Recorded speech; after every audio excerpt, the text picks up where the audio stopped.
Hi everyone, welcome back to our channel. ఈరోజు special egg biryani అండి. Egg biryani కోసం ఫస్ట్గా ఆయిల్ పోసుకుంటున్నామండి. ఇది వచ్చేసి మట్టి కడాయి, ఇదే మన స్పెషల్. మనం ఇప్పుడు చేసేది ఏంటంటే ఎగ్ బిర్యానీ చేస్తున్నాను. కొద్దిగా ఆయిల్ పోసుకున్నాము. ఇక్కడ బాయిల్డ్ ఎగ్స్ కొద్దిగా చిన్న చిన్న ఘాట్లు పెట్టుకుందాం, ఎందుకంటే దానికి మనకు మసాలా పట్టాలి కదా. దీంట్లో కొద్దిగా పసుపు వేసుకుందాము. ఆయిల్ పోసుకున్నాం కదా, ఎగ్స్ వేసుకొని ఫ్రై చేసుకున్నాము లైట్గా.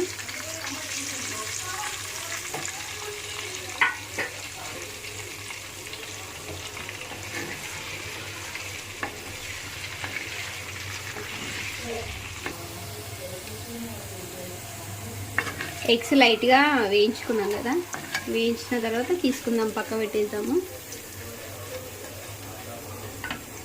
ఆయిల్లోనే మసాలా వేసుకుందాము. లైట్గా వేసుకుంటే సరిపోతుంది. మసాలా ఫ్రై అయిన తర్వాత, మసాలా ఫ్రై అయింది కదా, ఇప్పుడు ఆనియన్స్ వేసేసుకుందాం.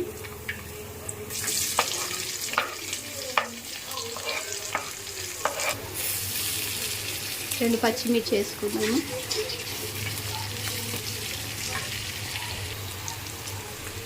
ఎగ్స్ వేసుకోవాలి. ఇప్పుడు లైట్గా ఆనియన్ వేగితే సరిపోతుంది. ఆనియన్ వేగినాక ఎగ్స్ వేసుకుందాము. ఎగ్స్ వేసుకున్నాం కదా, ఇంకా చాలండి వేడి చేసుకోవడం. ఆఫ్ చేసిన స్టవ్. ఇప్పుడు దీంట్లో పెరుగు వేసుకుందాము. క్వాంటిటీ బట్టి వేసుకోండి మీరు కూడా.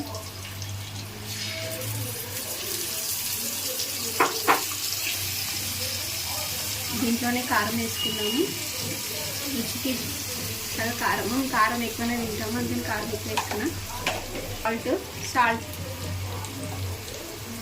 సాల్ట్ వేసుకుంటున్నా. ఆల్రెడీ నేను ఆనియన్స్ సాల్ట్ వేసుకున్నా కాబట్టి సాల్ట్ తక్కువ వేసుకుంటున్నా. దీంట్లో పసుపు వేసుకుంటున్నా.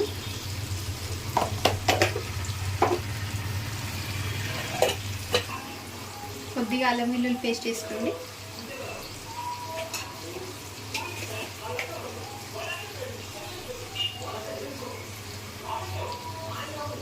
నెక్స్ట్ కొద్దిగా ధనియాల పొడి, కొద్దిగా చికెన్ మసాలా అన్నీ వేసుకొని మిక్స్ చేసుకోవడమే.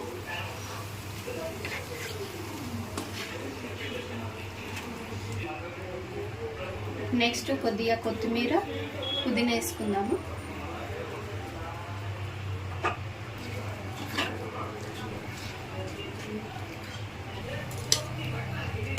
నెక్స్ట్ ఇవన్నీ అయిపోయింది కదా, ఒక హాఫ్ అన్ అవర్ తర్వాత మనం 80% రైస్ బాయిల్ చేసుకోవాలండి. బాస్మతి రైస్ ఇదిగోండి, 80% బాయిల్ చేసుకొని దీనిపైన రైస్ వేసుకోవడమే.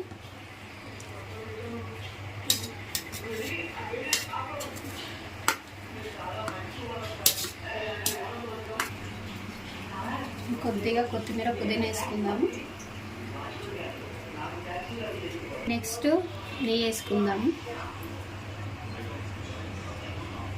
మనకి ఏదైనా బిర్యానీ, ఎగ్ బిర్యానీ అయినా చికెన్ బిర్యానీ అయినా మనకి నెయ్యితోనే టేస్ట్ వస్తుంది కాబట్టి కొద్దిగా నెయ్యి వేసుకుంటున్నాను. పిల్లలకు కూడా మంచిది కదా. ఇంకా నెక్స్ట్ మనం మూత పెట్టేసుకొని ఒక 10 minutes సిమ్లో పెట్టేసుకుంటే సరిపోతుంది. ఎగ్ బిర్యానీ రెడీ అయిపోయింది కదా, చాలా ఈజీగా. ప్లీజ్ సబ్స్క్రైబ్ చేసుకోండి, లైక్ చేయండి, షేర్ చేయండి. Thank you for watching my video. Bye.